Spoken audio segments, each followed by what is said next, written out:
Ei pessoal, tudo bem com vocês? Eu sou Maísa Barbosa, esse é o canal Trama Literária e hoje a gente fala sobre As Horas Nuas da Lígia Fagundes Telles. As Horas Nuas, que foi a nossa última leitura conjunta que a gente finalizou aqui no canal. A gente tem feito uma sequência de leituras conjuntas por meio de lives. Nossa próxima, aliás, já está marcada e vai ser A Cabeça do Santo, da Socorro Racioli. Se você quiser mais informações, está tudo aqui na descrição do vídeo. E se você está chegando por aqui agora, não se esqueça de se inscrever, ativar as notificações, curtir o vídeo, que isso sempre ajuda mais gente a chegar por aqui. Já aproveita e me seguir lá no Instagram também, que as informações sobre as leituras conjuntas eu sempre vou deixando previamente por lá.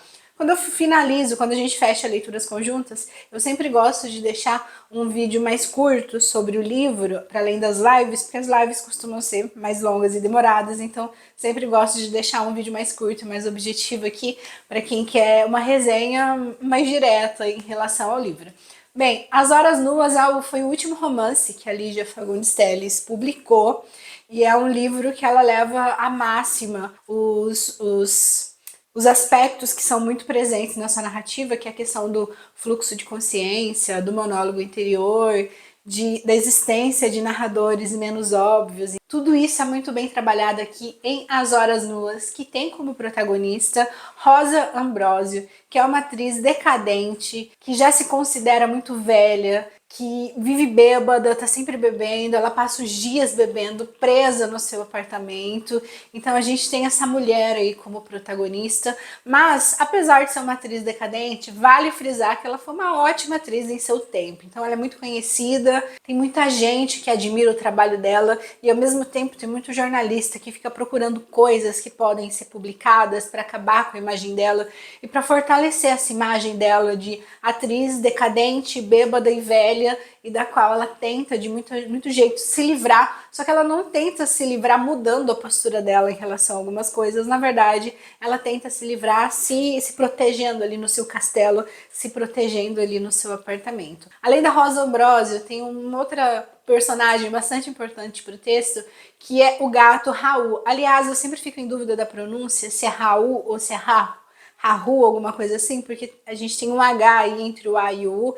A gente vai chamar o gato de Raul com uma possibilidade da pronúncia do nome estar errada. Mas enfim, a gente tem Rosa Ambrosio e o gato Raul, que são as grandes personagens dessa narrativa e que são também os principais narradores. A gente tem três narradores, que é um narrador onisciente, que tem acesso aí aos pensamentos da personagem, tanto da Rosa Ambrosio quanto do gato. Então esse narrador é como se ele estivesse ali meio que no canto, enxergando as cenas do quarto, ali onde Rosa passa a maior parte dos seus dias. E a gente também, Rosa, como narradora, quando ela conta a sua história, ela conta a partir da sua perspectiva, especialmente quando está falando das suas voltas para o passado. E a gente também tem o gato como narrador. Então, Raul, ele é um observador ali daquele cenário, e ao mesmo tempo ele também tem essa função de voltar para o próprio passado, e ele faz isso de uma maneira muito louca, porque a gente não consegue saber se a gente está lidando com vidas passadas de um gato, porque uma hora ele afirma isso, ou se é fruto da imaginação do gato, porque ele próprio deixa essa dúvida, ele próprio não tem certeza dos fatos narrados. Isso é muito legal, especialmente para quem gosta de narradores diferentões, justamente porque é como se esse narrador, como se o gato, enquanto narrador, colocasse em questão a veracidade dos próprios fatos que ele vai narrando. Apesar disso parecer meio maluco, quem lê Lígia Fagundes Telles sabe que isso é perfeitamente normal, porque ela ama um narrador diferentão. Aí tem um conto dela que a gente tem um anão de jardim como narrador, então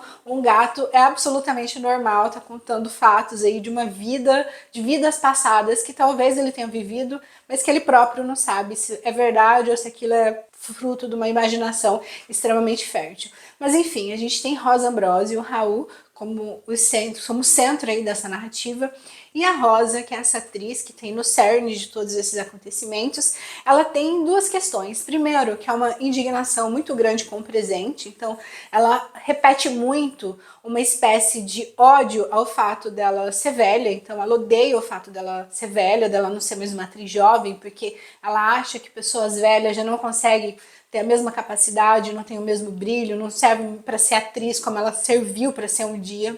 Então ela tem uma indignação com a própria vida e com a condição da própria vida.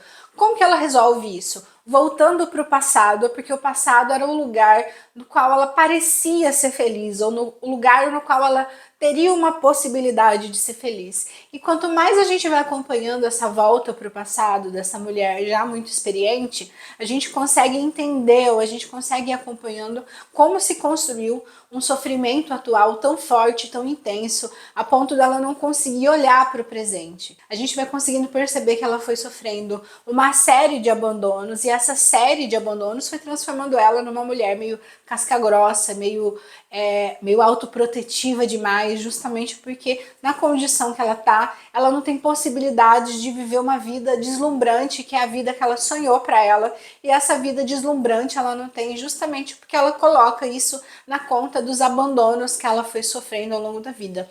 E conforme ela vai voltando para o passado, a gente vai tendo mais acesso a isso.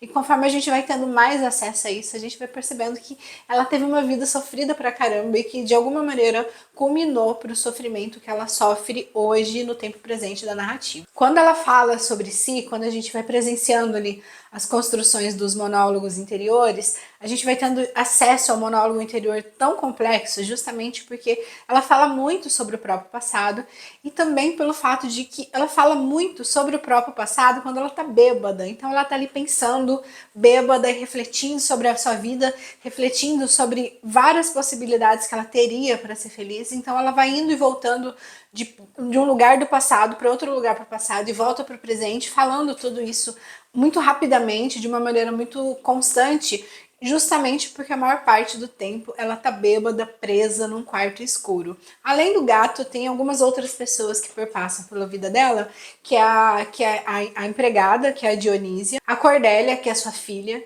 e a Ananta, que é sua terapeuta. Ela dá muito trabalho para todo mundo. Ela tá sempre movimentando todo mundo de alguma maneira, ainda que de alguma maneira ela sempre vai bater no peito para dizer que é sozinha, que tá sozinha, que prefere ficar sozinha. Ela tá sempre dando um jeito de dar o trabalho para alguma pessoa. E dar trabalho para alguém ou movimentar a vida de alguém em relação a ela própria é uma maneira dela se fixar no presente. Ou talvez a única maneira que ela tem para se fixar no presente, justamente porque ela não gosta nada que tenha na vida dela do presente, ela gosta só do que tem no passado. Então, vamos falar um pouquinho sobre esse passado.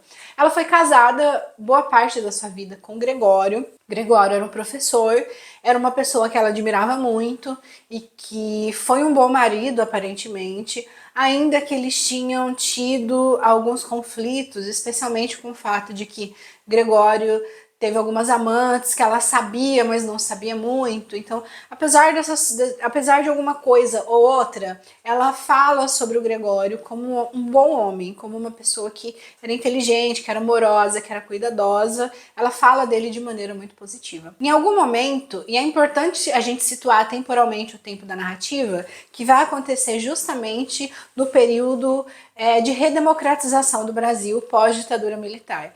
Então tem uma coisa que a gente vai perceber muito constante, é um certo desânimo ou uma certa decepção com o que virou o Brasil, com o que se tornou o Brasil nesse período pós-ditadura militar. Justamente porque a gente tem esses sujeitos que são os personagens, como a Rosa e como o Gregório, que vai aparecer só por meio da memória dela, que participaram ativamente dessa transformação, que participaram ativamente dessa mudança, só que o que a gente consegue perceber é, no período de luta, no período de busca para a conquista de um Estado democrático e de direito, havia muita esperança em que o Brasil fosse, enfim, se tornar uma grande potência, que o Brasil fosse se tornar um país muito livre, que o país fosse se tornar um país muito bom. Então dá para perceber que havia muita esperança na voz desses sujeitos que estavam aí lutando pela redemocratização do Brasil.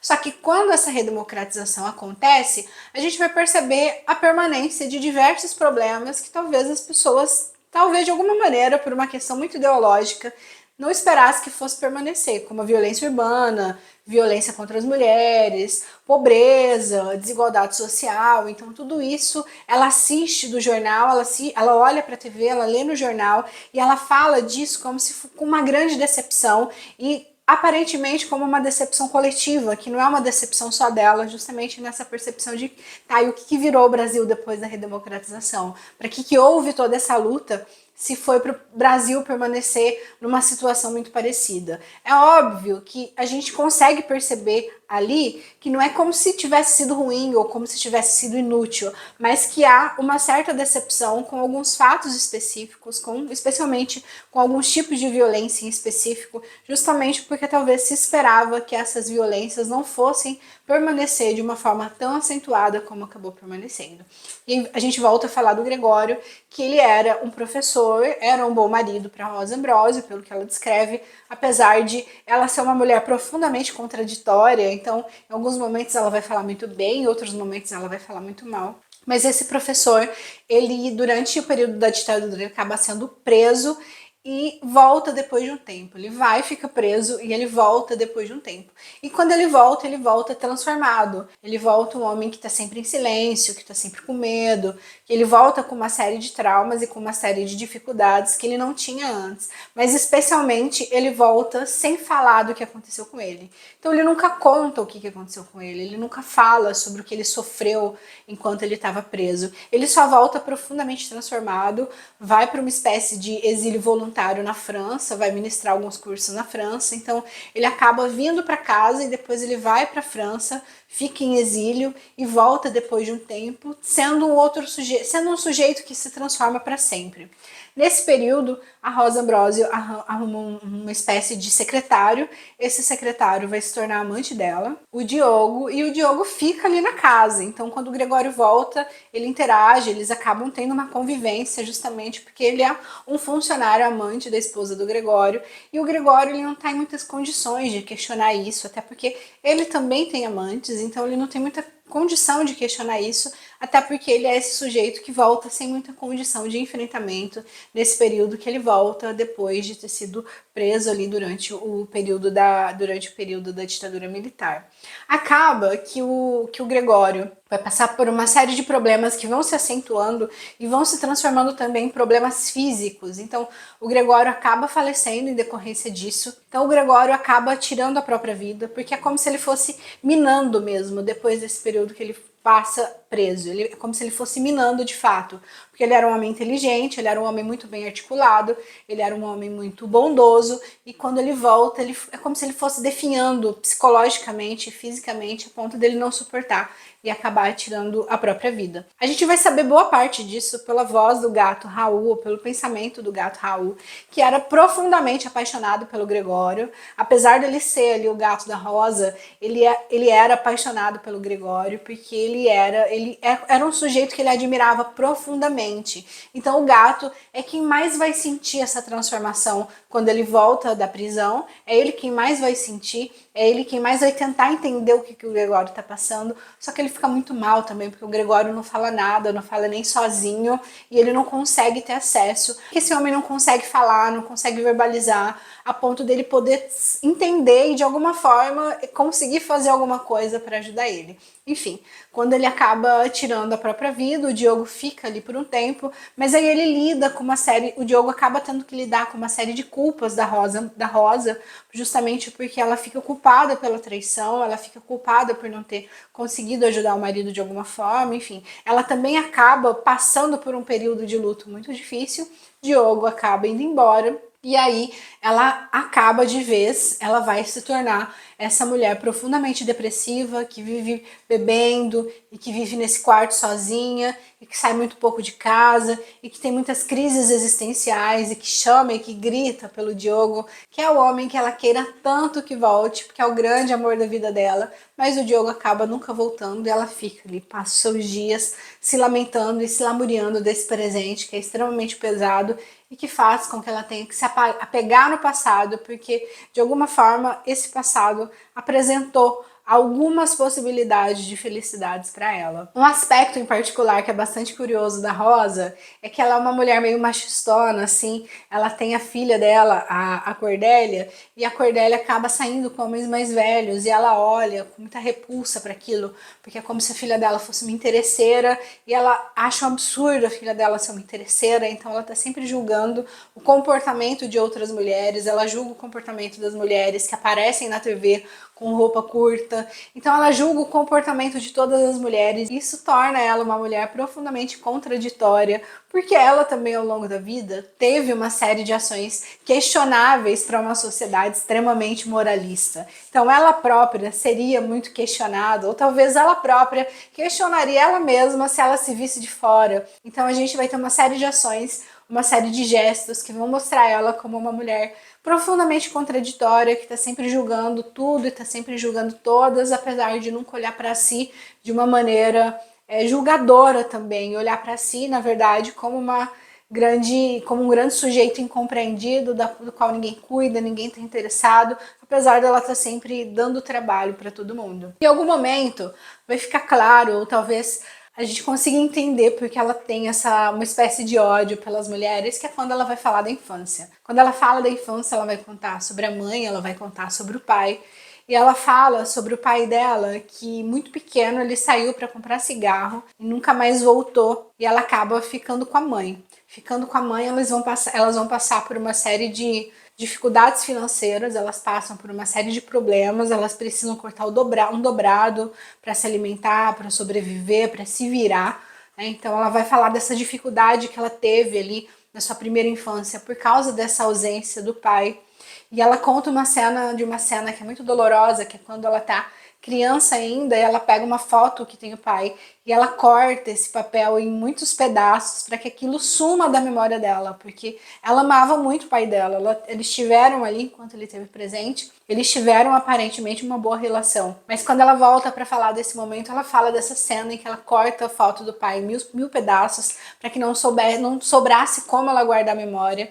E isso, ela vai falar que isso é completamente inútil, porque por mais que ela tenha cortado o papel em mil pedaços, a memória tá viva ali, a memória tá presente, porque ela não consegue apagar da memória dela a foto do pai. E ela é essa mulher que vai, mesmo depois de adulta, mesmo depois de velha, ela vai estar profundamente apegada nessas memórias desses homens que passaram pela vida dela e que de uma maneira ou de outra esses homens não ficaram, e só ficaram mulheres. Então ela é cuidada pela psicóloga, ela é cuidada pela filha e ela é cuidada por uma empregada, mas não tem nenhum homem que sobra ali com ela. Então a única coisa que sobra para ela em relação a essas mulheres é meio que odiá-las coletivamente, justamente porque todas as possibilidades de uma felicidade futura prevista, imaginada, ela teve com homens. Então ela teve com o pai com o qual ela imaginaria que poderia ser muito feliz. Então ela teve depois com o Gregório, que ela imaginou também que talvez pudesse ser muito feliz, e depois ela teve com o Diogo, que ela também imaginou o futuro, mas todos esses homens de alguma maneira